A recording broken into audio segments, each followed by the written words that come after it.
Magistrado Marco Polo Rosas Vaqueiro, licenciado y maestro en Derecho por la Universidad Michoacana de San Nicolás de Hidalgo, diplomado en Arbitraje Comercial por la International Chamber of Commerce, ICC, y por la Escuela Libre de Derecho, destacado docente de Derecho Constitucional, Administrativo y Laboral, autor de varias obras de trascendencia nacional.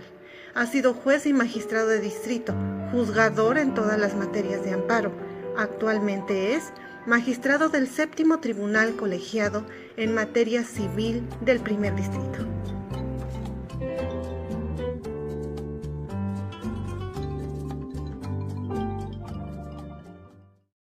Comencemos con el tema del orden de la familia. Y nuevamente una imagen nos dice más que de 1000 palabras. Si alcanzan a ver esta imagen, es un artero de ropa a la izquierda, sin orden, desordenada, y la misma ropa ya acomodada y clasificada. ¿Se ve distinto? ¿Qué se ve más bonito? ¿El orden o el desorden? ¿Aplicará a la familia? Se entiende por orden la acción de posicionar o colocar las cosas en el sitio que le corresponde a cada uno. Es una palabra originaria del latín ordin, de la cual derivan muchas otras palabras como ordenar, ordenado, ordenamiento, ordenador, entre muchas otras. Esta palabra latina viene de una raíz indoeuropea, ar, que significa o ajustar. El orden, entonces, es la disposición de las cosas de acuerdo con un plan. ¿Sí? Vamos a disponer de las cosas de acuerdo con un plan que se contrapone con la casualidad y el caos. ¿Y esto cómo lo aplicaremos a la familia? Aplicado este criterio a la familia, podemos decir que el orden será la asignación o colocación de sus integrantes en el sitio que le corresponde a cada uno, en los roles o funciones que desempeñará, y que permitirán mediante una planeación una adecuada integración de acuerdo con particulares características. Esto evitará la casualidad y el caos, y alcanzará permitir objetivos comunes y personales de cada uno de sus miembros, es decir, que permitirá como pequeño núcleo social una estabilidad, un equilibrio interno y externo, y por consiguiente un buen funcionamiento. Es cierto, por ejemplo, y esto voy a empezar a hacer preguntas simplemente para que queden en su mente. ¿Es cierto que una madre puede ser madre y padre a la vez? ¿Que un padre puede ser amigo de sus hijos? ¿Que un hijo le tiene que establecer las reglas al padre? ¿Lo tiene que disciplinar al padre? Etcétera, etcétera. ¿Cuántos roles de los que originalmente conocíamos han cambiado? ¿Cuántos se han cuestionado si específicamente cumplen o satisfacen el rol que les corresponde dentro de la familia? Y si ese rol es conforme a un orden o conforme a un desorden. La Suprema Corte de Justicia ha establecido que se considera que está en el supuesto de afectación al orden y desarrollo de la familia cuando se ven trastornadas las relaciones entre los miembros de la familia, o cuando están en juego instituciones de orden público, y lo que no se traduce en la protección de los miembros del núcleo familiar en lo individual, sino a través de las relaciones existentes entre ellos y en los derechos y obligaciones subyacentes a las mismas. Entonces, cuando hablamos de un asunto en donde está en juego el orden y desarrollo de la familia, no podemos analizar aisladamente, no podemos pensar, no es correcto decir, pues vamos a analizarlo con perspectiva de género, o vamos a analizarlo con el interés superior del menor, o vamos a analizarlo castigando por ejemplo, al deudor alimentario sin tomar en cuenta si también tiene derechos, sino que vamos a atender a ese núcleo social. Es decir, lo que decidamos va a afectar o va a beneficiar el orden y la estabilidad de la familia. Quiero que vean estos otros dos dibujitos: la inestabilidad y la estabilidad. Si ven en el dibujito de la parte izquierda, pues corren peligro de caer al vacío. No solo están en una cuerda floja al borde de un precipicio, sino que en cualquier momento pueden caer y ¿quién los salvará? En la estabilidad también parece un malabarismo, ¿no? Arriba de un triángulo, una bicicleta y arriba de la bicicleta un hombre haciendo equilibrio. ¿Qué quiere decir la inestabilidad y la estabilidad en la familia? Que en ambos casos siempre se está frente a múltiples posibilidades para fracasar, pero que solamente cuando se guarda una verdadera estabilidad es posible que ese núcleo, conocido como familia, pueda tener buenos resultados. ¿Qué significa? Que todos constantemente, o sea, la familia, en lo normal no hay una familia ideal. Todos están continuamente con un gran riesgo de no hacerlo bien o hacerlo bien. Muy bien. ¿Cuál es la importancia social de la familia? Quise tomar esta foto porque me gustó. Esta foto es de un día mundial de la familia, nacional de la familia, y están las generaciones reunidas, ¿sí? Los abuelitos, las mamás, los tíos, los niños, varias generaciones. Se ven felices, ven en esta felicidad, grandes cantidades de dinero, o son personas sencillas, pero no necesitan grandes cosas. ¿Por qué? Porque están juntos, están felices, porque de alguna manera han entendido que como núcleo pueden hacer más que individualmente. La Secretaría General del Consejo Nacional de Población, CONAPO, menciona lo siguiente: la familia es el ámbito primordial de desarrollo de cualquier ser humano, pues constituye la base de la construcción de la identidad. Quiero que vayan apuntando palabras bien importantes: identidad, autoestima y esquemas de convivencia social elementales. Como núcleo de la sociedad, la familia es una institución fundamental para la educación, esa palabrita educación, y el fomento de los valores humanos esenciales que se transmiten de generación en generación. Es precisamente en ella, la familia, donde el individuo moldea toda la estructura moral, apúntenle moral, que regirá su conducta. En la familia los talentos se complementan. Piensen en principio los relativos a la diferencia de sexo, así como los talentos generacionales. Hace rato decía que no hay personas que pueden hacerla de padre y madre en realidad, sino que hay características, virtudes esenciales. Hombre y mujer son esenciales. Abuelos son esenciales, padres son esenciales, hijos son esenciales. Cada uno de ellos aporta algo para ese núcleo. Las virtudes de los abuelos, de los padres o de las nuevas generaciones jóvenes. En la economía familiar, las cosas son utilizadas por más de uno, así que hay uso eficiente. A veces el hermano mayor traslada a sus siguientes hermanos la ropa. No hay que comprar tanta ropa. En las familias, las cargas, préstamos o deudas se pueden distribuir y ser saldadas en menor plazo. Es menos vulnerable espiritualmente el núcleo familia. Se fortalecen en comunidad de lazos. Se tiene menos necesidad de parecer que por ser. Se aprecian más las experiencias afectivas o de felicidad y convivencia que los efectos materiales. En la familia, los éxitos y los fracasos, el dolor, la enfermedad y la alegría del restablecimiento se comparten, y la familia es normalmente el referente que cada uno de sus miembros presentará ante el conglomerado social. ¿Quieres saber cómo es una persona en la sociedad? Asómate a ver cómo es dentro de su familia. En la familia es en donde aprendemos el valor del perdón, esta es otra palabra súper importante, y la reconciliación, el tamaño del amor que paga cualquier deuda histórica, el autosacrificio del bienestar personal en pos del bienestar común. Ahí aprendemos que donde comen 3 pueden comer 5, y que cuando todo nos haya fallado, ahí todavía hay un lugar para nosotros. Ahí aprendemos a trascender. ¿Cómo identificamos a un hombre o a una mujer que vienen de una buena familia? ¿Por qué ese joven, por qué esa joven es tan educada? Es que es hijo de los Pérez. O dicho de otra forma, su familia es el referente de quién es esa persona. ¿Y solo se aprende lo bueno en la familia? No. Aprende lo bueno y lo malo, depende de la familia que nos toca. Y entonces aquí vamos a ver lo ideal y lo no ideal. Y normalmente no viene tan separadito. Normalmente en las familias hay lo bueno y lo malo en algunos apartados. En lo bueno, ahí es el primer taller de entrenamiento del amor. Ahí nos enseña que el que no vive para servir no sirve para vivir. En la escuela nos dan información, pero en la casa nos dan educación.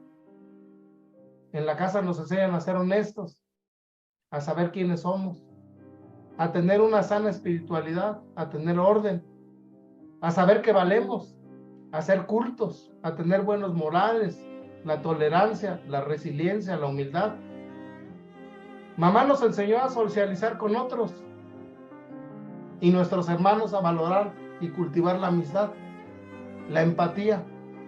Protegemos al desvalido, que es el hermano más chiquito, el respeto del otro, el respeto a la naturaleza y a los animales, la solidaridad, la disciplina, a enfrentar retos, a ser vivo, que nosotros es más importante que yo. Pero también en la misma familia, según la familia que nos toque, podemos aprender el egoísmo supremo. Yo, luego yo, y al último yo, y después yo también. La deslealtad, el resentimiento, la envidia, la pobreza mental, los malos modales, la ignorancia, la poca valía, no vales, no sirves. O al revés, solo tienes derechos, no obligaciones. Ahí aprendemos la violencia, la intolerancia, a ser abusivos, a ser crueles, a ser fríos, a pensar que es más importante tener que ser, a adquirir el poder a cualquier precio, la deshonestidad, la desconfianza, la soberbia, la avaricia. Y yo les pregunto, ¿y todas estas clases, cómo nos las dan? ¿Nos darán discursos? ¿O aprenden los niños de lo que ven? Aprenden de los niños de lo que ven. Si todos somos honestos, difícilmente o ninguno nos encontraríamos totalmente ni en un cuadro ni en el otro, sino que lo más normal es que hay de todo y que incluso hay unas cosas que son aplicables para unos miembros de la familia y otras para otros, pero finalmente es en ese taller que se llama familia donde entrenamos a cómo vamos a hacer en el mundo, cómo vamos a hacer en la sociedad. Ahora, yo me pregunto, ¿será importante, bueno, la familia? ¿Habrá independientemente de las características que estemos de un lado o de otro, habrá una forma de hacer más fuerte a la familia? ¿Habrá amigos de la familia y habrá enemigos de la familia? Entonces yo puse esto, los amigos de la familia. De entre todos se me ocurrió que los tres más importantes amigos de la familia son tres. Lo primero tiene que ver con la salud mental de sus miembros.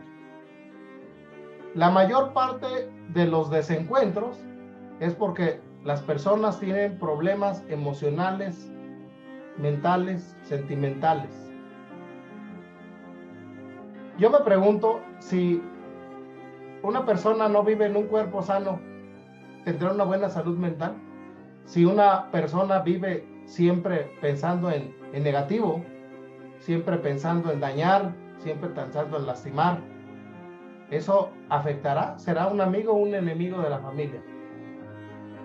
Y puede ser por cualquier razón. Esa salud mental se puede deber a una situación particular. Pero ¿qué hacemos para apoyar la salud mental de los miembros? ¿Qué hacemos para fomentar que esa familia tenga buenos hábitos alimenticios, buenos hábitos de ejercicio, buenos hábitos de pensamiento?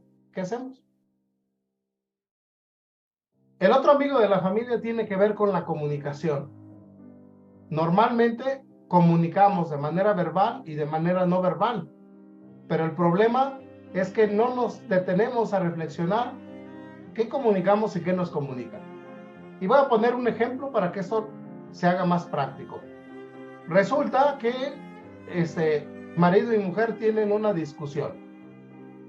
La discusión es muy sencilla.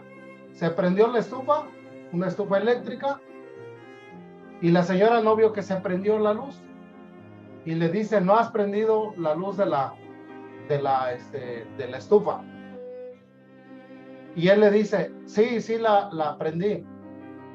Que no la prendiste. No, te equivocaste, sí la prendí. Y luego le dice una grosería a ella. Me emputa que no reconozcas tus errores. Entonces ella se enoja, no porque le dijeran que comete el error de no reconocer sus errores, sino porque para ella es un acto mayúsculo de violencia el que este varón grite y diga groserías. Sin embargo, en esa comunicación, que no supieron comunicar cada uno su punto de vista, se crea un resentimiento. Entonces, ¿cuántas cuestiones así tan, entre comillas, tan insignificantes como esta, es la que crea grandes cismas entre las familias? El padre que no se pone una muela para comprarle una computadora a su hija, y su hija que aparentemente no valora que el papá se quedó sin muela para comprarle la computadora. Pero en realidad no lo comunican, no expresan lo que sienten, sino que cada uno, dependiendo de esa calidad de la comunicación, puede generar conflictos o puede al revés lograr un entendimiento. Y hay otra cuestión súper importante que es la principal afectación de estos tiempos. ¿Cuántos en la familia se han cuestionado la intención unida a la acción de perdurar? Es decir, cuando por ejemplo se inventaron los refrigeradores, por los años 60 que se industrializaron masivamente, se construían para que duraran 50 años. Y nuestros abuelos tenían refrigeradores de 40, 50 años. Yo les pregunto si en la actualidad un refrigerador dura 40 o 50 años. ¿Qué dura en la actualidad 40 o 50 años?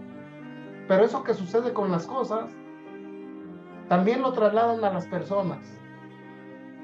Muchas veces en la familia ya no se tiene la intención unida a la acción de perdurar, sino que por el contrario, ya no me gusta algo, huyo, o me escabullo, o busco otra familia. Entonces, ¿qué podemos hacer para mejorar la familia? Estas tres cosas: la salud mental de sus miembros, cómo apoyamos para que los demás estén bien, mejorar los canales de comunicación y tener la disposición, esta es una elección personal, unida a la acción de perdurar. Muy bien. Ahora, ¿cuáles son los enemigos de la familia? Ven este dibujito.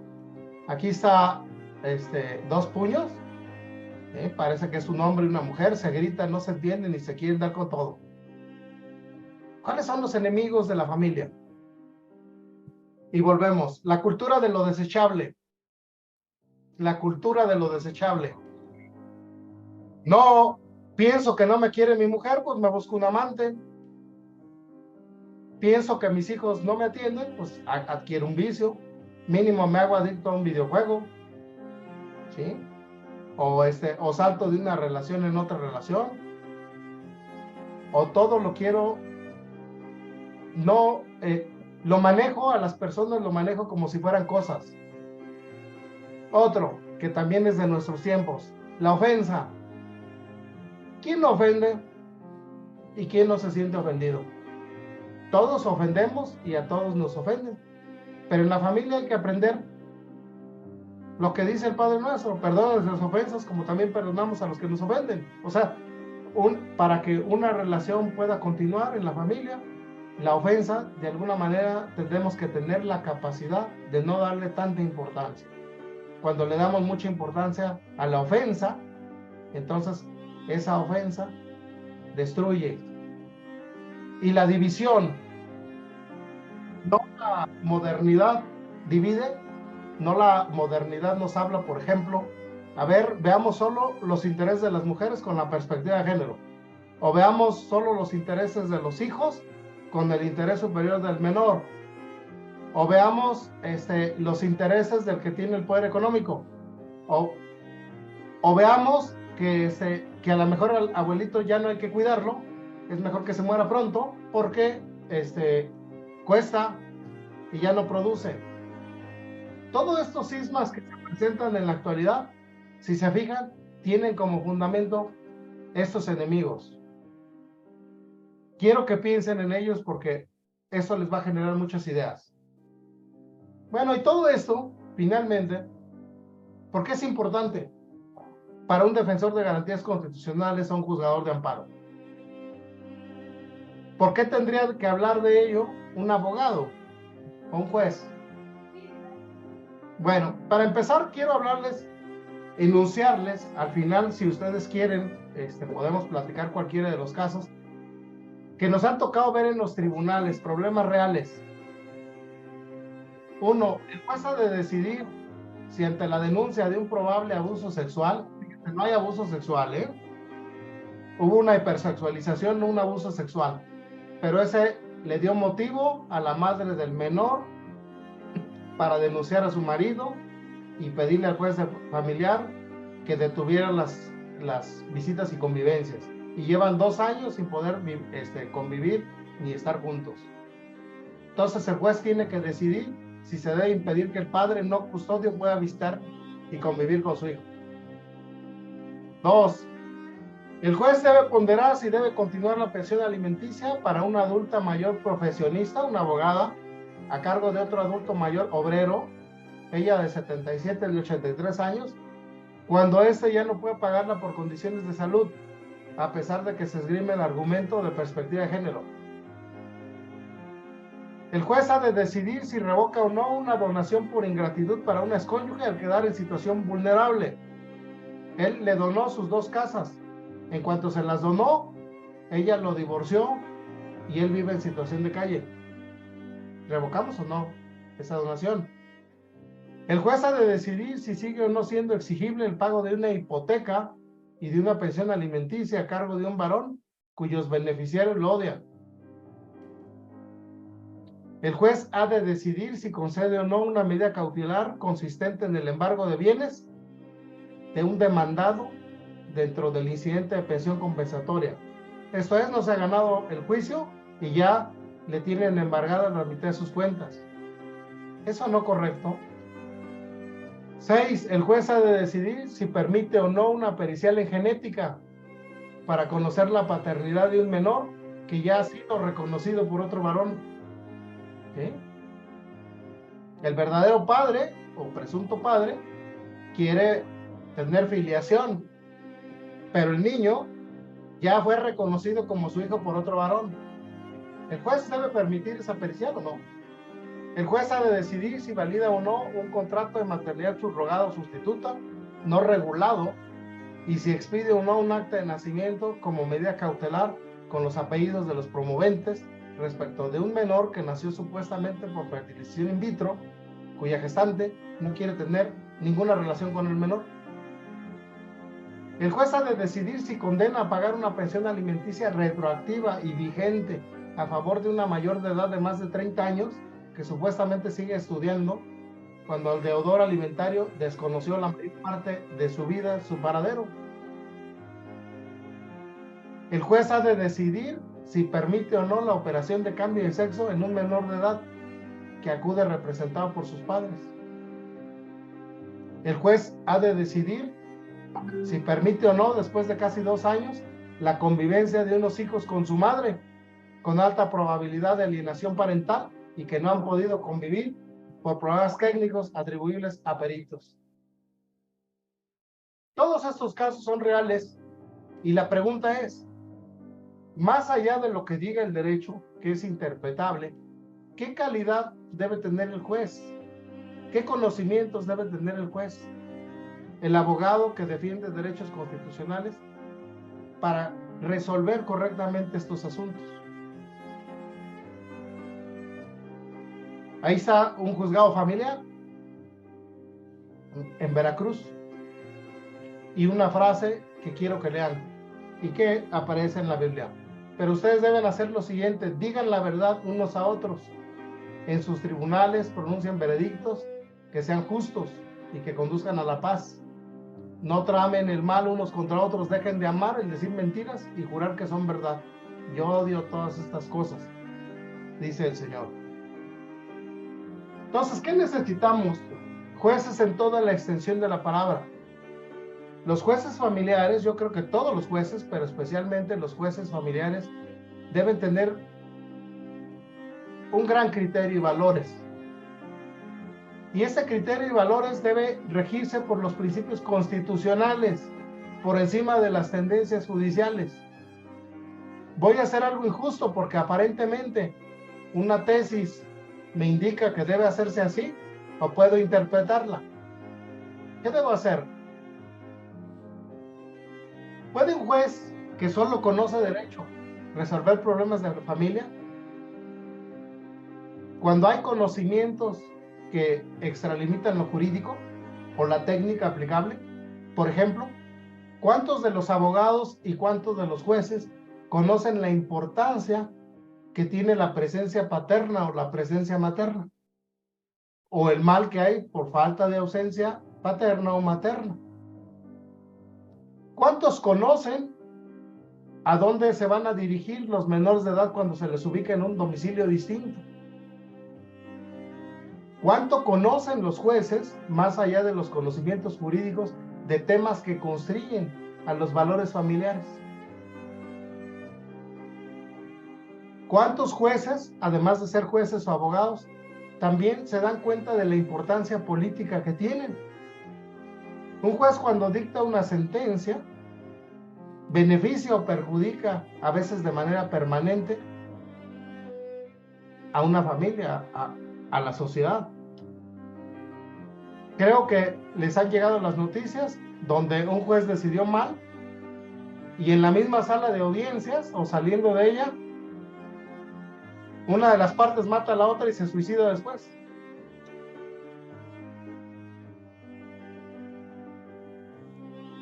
El juez familiar debe apoyar las cuestiones que tienden a desintegrar de la familia sobre pretexto de ser inclusivos. ¿Tiene que fomentar el desorden? ¿Qué es lo que ha ocurrido en esos tiempos? Se ha vuelto invisible lo que aparentemente es visible. Por ejemplo, no sé si se han dado cuenta que se ha deshumanizado al varón. Ya lo quitaron hasta la Constitución.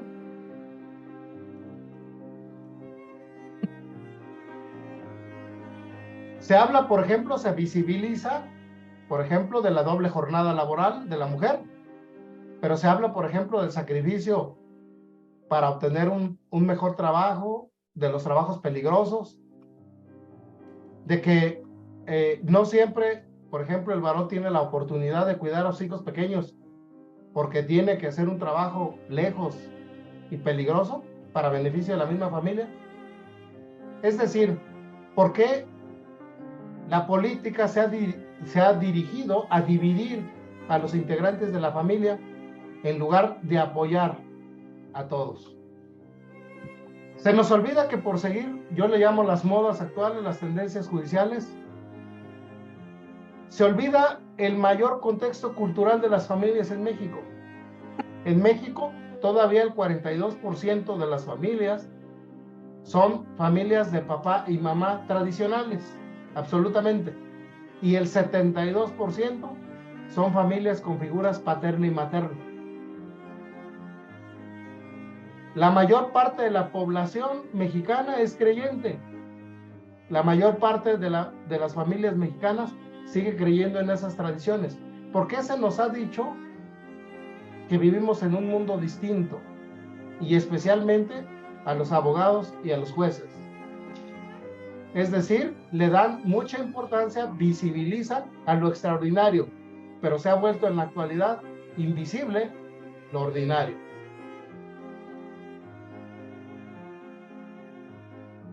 ¿Vale la pena trabajar por la familia?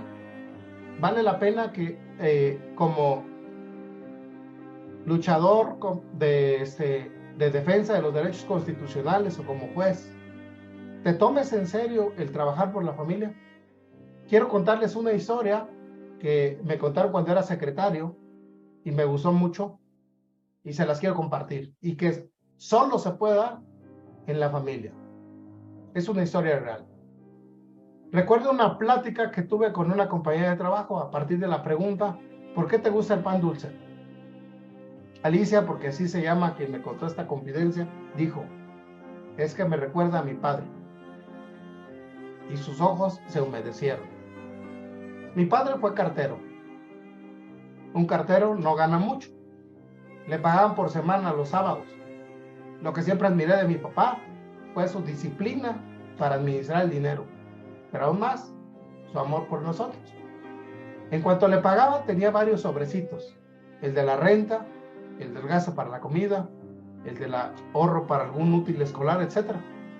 Luego de repartir las cantidades que debían cubrir los gastos semanales, le sobraba una pequeña suma, bastante modesta.